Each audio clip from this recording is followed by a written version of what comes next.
Peace and love, you beautiful miracles of spiritual level of being. Nathan here from a spiritual level of being, and you have a spiritual level of being. And today I want to discuss the different afterlives in different religions. Now, Judaism, Christianity and Islam have the idea of the bodies returning on the Day of Judgment. This is one reason why they choose to bury their dead and not burn them, though Christianity is not quite as strict on burying their dead. Now, the whole idea of the reward and punishment system of hell and heaven exists in Judaism and Christianity, though Judaism does somewhat have different ideas of the afterlife, as it's not mentioned in the 5 books of Moses. Some believe that dust just simply goes to dust, so nothingness. Some believe that, say, evil people are somewhat punished by God and might return to dust. Some say the soul, the spirit, lingers and is in Eden or paradise or in a place awaiting for the Day of Judgment.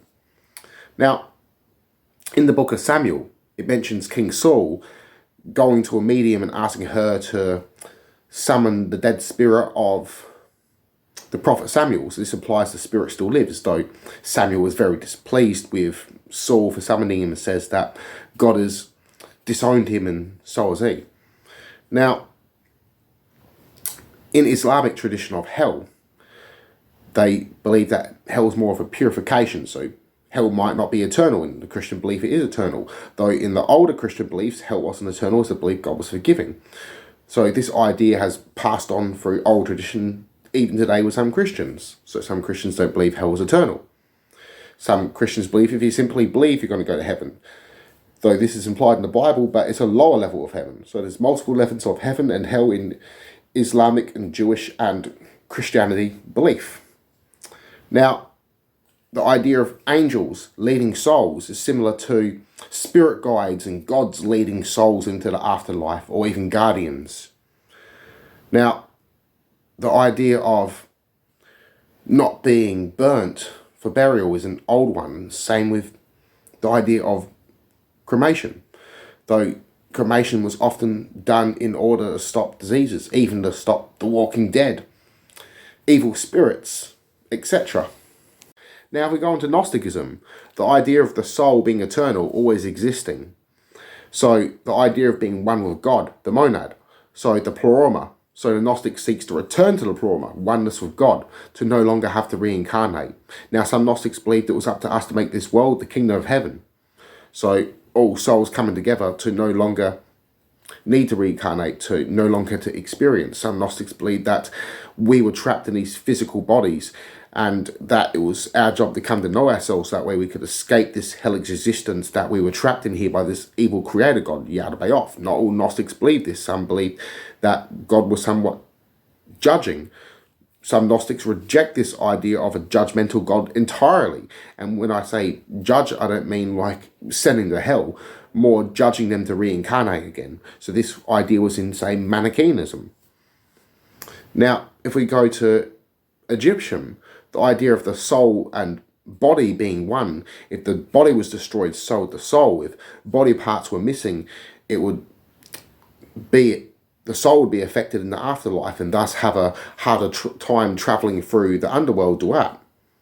Now, some Egyptians believed in reincarnation, as the beliefs of ancient Egypt varied. Some believed that the afterlife wasn't eternal and you might have to come back and relive an experience. Now, duat was seen similar to Earth, except the trees were a turquoise colour and there was iron walls separating the different levels of the afterlife.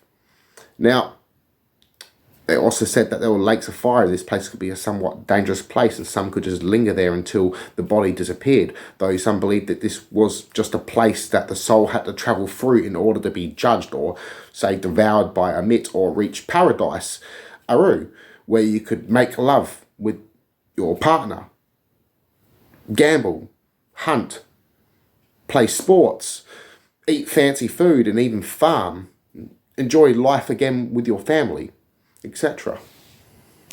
Now, in Hinduism, depending on your karma, you would either be in Naraka, hell, or Savraka, sorry I butchered the name, heaven. So there were different levels of heaven or hell. So the god Yama governed hell, but Indra governed heaven, and they would reward or punish depending on one's karma. So one could reincarnate as an animal or another human, or in a better life, or in, say, a harsher life, or a life full of struggles. Now,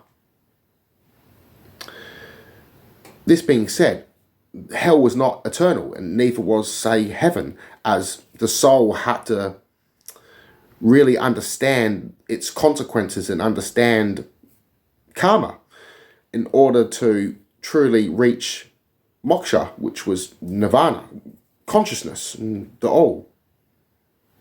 Now, in Buddhism, which is similar to Hinduism, as it also believes in karma and reincarnation, that involves both humans and animal lives. They also believe in multiple levels of heaven and hell. Now, they believe that there is no soul, but rather an accumulation of karma, thoughts, and desires. So to escape the reincarnation cycle of suffering, constant death, and woes, and miseries, etc., to achieve enlightenment was to achieve nirvana, and this was the way of escaping this hellish existence, if you will, of suffering. So Yama, the same god in the Hinduism philosophy of the god of hell, basically was the god of the underworld, if you will, of the afterlife, judging those who would either be good or evil, and he would either reward them or punish them or send them straight into reincarnation. Now, in Celtic, Druid, Brythonic, Gaelic, most of what we know is mostly lost or being destroyed. Now, it's debatable that some believed in reincarnation, though beliefs could vary from village to village, and maybe this belief of reincarnation was strictly restricted to ancestors, so to bloodlines, to families. So some believed that even the ancestors were gods, that the spirits, if you will, or spirit guides, or nature, or the elements of nature were gods, or there were nature gods and goddesses. Now, they believed that the soul was in the head, the mind.